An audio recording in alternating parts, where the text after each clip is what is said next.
इंसान, अगर मैं ह्यूमन की बात करूं, ह्यूमन एक ऐसा कॉम्प्लेक्स प्राणी है जो कि अपने आसपास की चीज़ों को ऑब्जर्व करके उससे कुछ ना कुछ सीखता रहता है। और ये हर एक इंसान की एक तीव्र इच्छा होती है कि वो अंत को देख सके या फिर वो अपने आप को डूम्सडे तक बचा सके।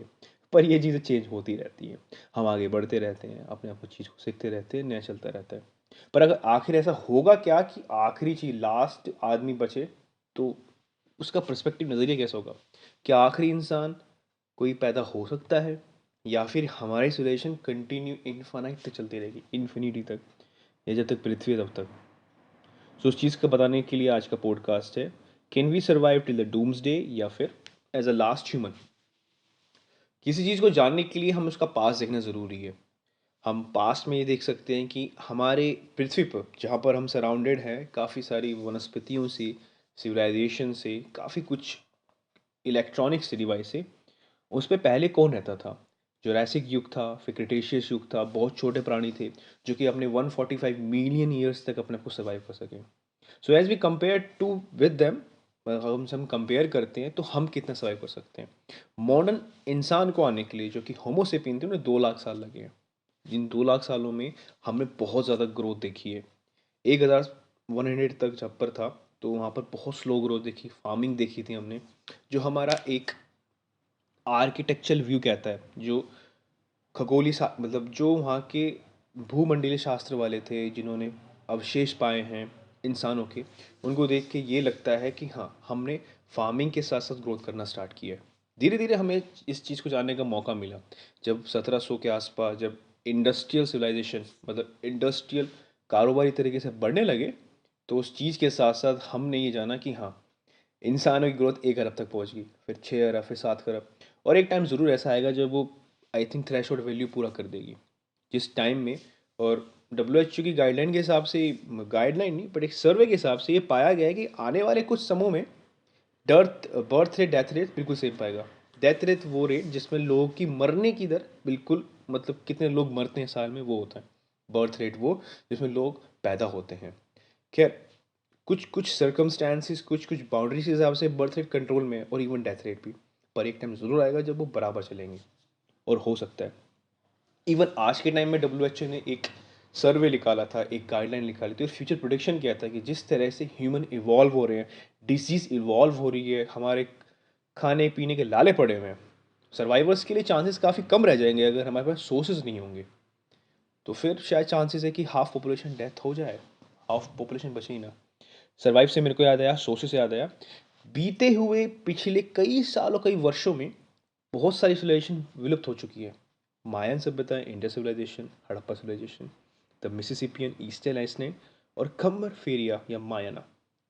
इन चारों का आंकलन करते हुए एक चीज़ हमने कॉमन पाई है कि वो इसलिए विलुप्त हो पाए हैं, इसलिए वो सर्वाइव नहीं कर पाए क्योंकि due to shortage of sources. उनकी टेक्नोलॉजी, उनका इंफ्रास्ट्रक्चर बहुत ही एडवांस था, एक्यूरेट था बिल्कुल, मैथमेटिकल एक्यूरेट, मैथमेटिकल मेजरमेंट बिल्कुल एक्यूरेट थी। पाइथागोरस हो, चाहे वो ट्रेपेजियम हो, चाहे वो रोम्बस हो, हर एक चीज़ का डेवलपमेंट बहुत अच्छी तरीके से करा गया था। इस चीज़ को आगे देखते हुए ये चीज़ जानना ज़रूरी है कि ये चीज़ कैसे हुई, वो सोर्सेज कैसे कम हुए। इस बात से कोई अभी तक पुष्टि नहीं लग पाई है कि वो सर्वाइव इसलिए नहीं कर पाए क्योंकि सोर्सेज कम थे। बट ये कन्फर्म है कि sources is one of the most important factor जिसके कारण ये सिविलाइजेशन बिल्कुल नहीं बन पाई है। ना हम पहले एक रूल पे आते हैं, हम कंसल्ट करते हैं कि आने वाले टाइम पे हम कितने लोग बच सकते हैं। खैर, अगर अब तक का हम चांसेस लगाए जाए तो एक सर्वे के हिसाब से अगर टोटल अभी 1 अरब खरब के आसपास लोग पैदा हुए हैं तो उसमें अभी 7% या 8% के आसपास, 7 से 10% के आसपास लोग रिमेन हैं जो 2 लाख सालों तक पैदा हो गए, अब बचे हैं। तो हो सकता है, मतलब देखा जाए तो। अभी टॉक अबाउट ऑन अर्थ, अगर हम अर्थ की बात करें तो कितने लोग बचेंगे आने वाले टाइम पे हमारे पास, सोर्सेज के हिसाब से या रिलेटिव के हिसाब से। पहले अगर सोर्सेज के हिसाब से देखा जाए और लैंड के हिसाब से देखा जाए तो हो सकता है हम मे बी 1 ट्रिलियन, 1 बिलियंस के आसपास, मिलियन के आसपास, मतलब बहुत ज़्यादा क्रॉस कर सकते हैं। और अगर हम आगे जाके एडवांस होते हैं कई सालों के बाद, तो हम हो सकता है कि हम आउट ऑफ स्पेस देखें, हम घुमक्कड़ सिविलाइजेशन बन जाए जो कि हर प्लेनेट पे जाके अपना को बस सारी चीज़ों करे।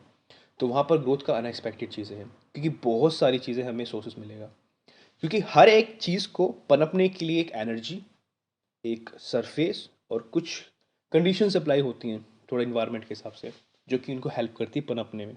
ये चीज़ काफ़ी काम आएगी और आती भी है हर एक माइक्रो ऑर्गेनिज्म को उगने के लिए, और ये बहुत ज़्यादा ज़रूरी है चीज़ों को देखते हुए, तीनों को पढ़ते हुए देखना। अब फर्मी पैराडॉक्स के हिसाब से जो हमने लास्ट टाइम हमने फर्मी पैराडॉक्स के बारे में बहुत कुछ पढ़ा होगा, जिसमें हमें ये पता लगता है कि एट एंड ऑफ द हम पूरे एक लूप में फंस चुके हैं, जहाँ पर हम ही इंसान हैं, जो कि हम अपने पास्ट में गए थे और अपने आप को बताया है कि ह्यूमन सिविलाइजेशन ऐसे बढ़ेगी अनंत ब्रह्मांड की बात। अगर मैं इस चीज़ को कंपेयर करूँ और मैं कनेक्ट करना चाहूँ, तो मैं इसको बिग बैंग से कनेक्ट करना चाहूँगा, जहाँ पर ये प्रूवेबल है और ये माना भी जाता है हाइपोथेटिकली कि बिग बैंग जो होता है वो किसी दूसरे ब्रह्मांड का अंत है और किसी और का शुरुआत है। तो ये लूप कनेक्टिव है।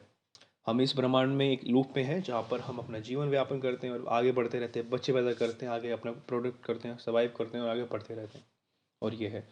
पर उस चीज़ को जानने के लिए हमें आज का देखना पड़ेगा। आज जो कंडीशंस हमारी है कि ऐसी कंडीशन आए ना जहाँ पर लास्ट ह्यूमन बच सके, मतलब हम ये देख रहे हैं कि आखिरी ह्यूमन, सिर्फ आखिरी ह्यूमन पैदा हो रहा है और कोई नहीं है उसके बाद का। ऐसी कंडीशंस के लिए हमें अपना पर्सपेक्टिव चेंज करना पड़ेगा, हमें अपना सारा विजन चेंज करना पड़ेगा, क्योंकि ये बहुत ज़्यादा ज़रूरी है। आज की जो कंडीशंस हैं, हम अपनी चीज़ों के लिए, अपनी कंजम्पशन के लिए इन्वायरमेंट ख़राब कर रहे हैं। हो सकता है कि वो डूम से पहले आ जाए, क्योंकि 50 लाख अरब साल लगेंगे सूरज को ढलने में, और उसके बाद एक्सपेंडेबल जो भी चीज़ हो जाएगी, वाइट ऑफ, फिर उसके बाद अनंत करना, सब कुछ ख़त्म कर देना।